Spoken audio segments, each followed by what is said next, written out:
Kwentong Pinoy. Juan Tamad. Sa isang payapang bukirin, may isang batang lalaki na kilala ng lahat. Siya si Juan. Si Juan Tamad. Araw-araw, makikita siyang nakahiga sa lilim ng puno, walang iniintinding gawain. Habang ang ibang bata ay tumutulong sa bukid, si Juan ay nakahiga lang sa lilim. Sa tuwing may iniuutos, ang sagot ni Juan ay palaging, mamaya na lang, kaya't nauwi siya sa paghiga at pagtawa lang. Isang araw, nakakita si Juan ng punong may bunga. Isang hinog na bayabas. Ngunit ayaw niyang umakyat. Kaya humiga siya sa ilalim at hinintay itong mahulog. Ilang oras siyang naghintay, ngunit hindi pa rin bumagsak ang bayabas. Dumaan ang aso.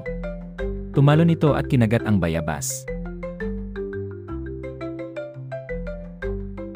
Hinabol ni Juan ang aso, pero huli na ang lahat, wala na ang bayabas na matagal niyang hinintay. Pagkalipas ng ilang araw, nagutom na naman si Juan. Nakakita siya ng puno ng mangga. Ngunit tulad ng dati, humiga siya at naghintay. Dumaan si Lola Iska at nakita si Juan na nakahilata lang sa ilalim ng puno. Umiling siya sa inis, talagang si Juan ay ayaw kumilos kahit gutom na. Sa halip na tumulong, umiti lang si Juan at nagdahilang gusto lang niyang magpahinga. Nagtagal, si Juan ay nagutom ng husto. Napansin niya ang mga batang nagbebenta ng prutas. Dahil sa matinding gutom, napilitan si Juan lumapit at magmakaawa, ngunit ang mga batang nagsikap ay hindi basta-basta nagpapaloko. Napahiya si Juan nang abutan siya ng walis. Ngayon, kailangan niyang matutong magbanat ng buto bago siya makakain. Walang magawa, sinubukan niyang magwalis. Pagkatapos, binigyan siya ng saging ng mga bata. Tuwang-tuwa si Juan. Ngayon, ramdam niya ang tunay na sarap ng pagkain pinaghirapan. Simula noon, unti-unti nang nagbago si Juan. Nagsisibak na siya ng kahoy. Nagtatanim ng palay.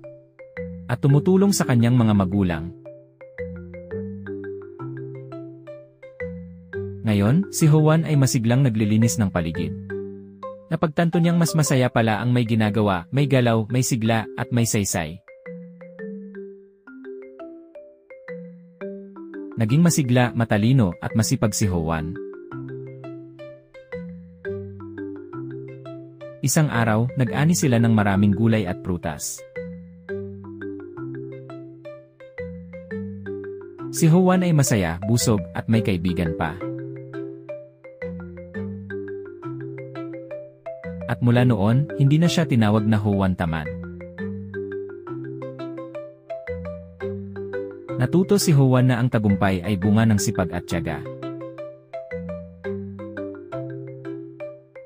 At sa bawat araw, siya ay nagsusumikap pa rin, masaya, masipag, at hindi natamad.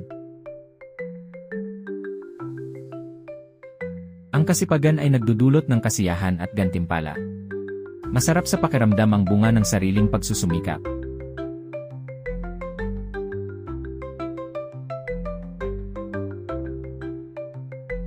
Thank you. Bye.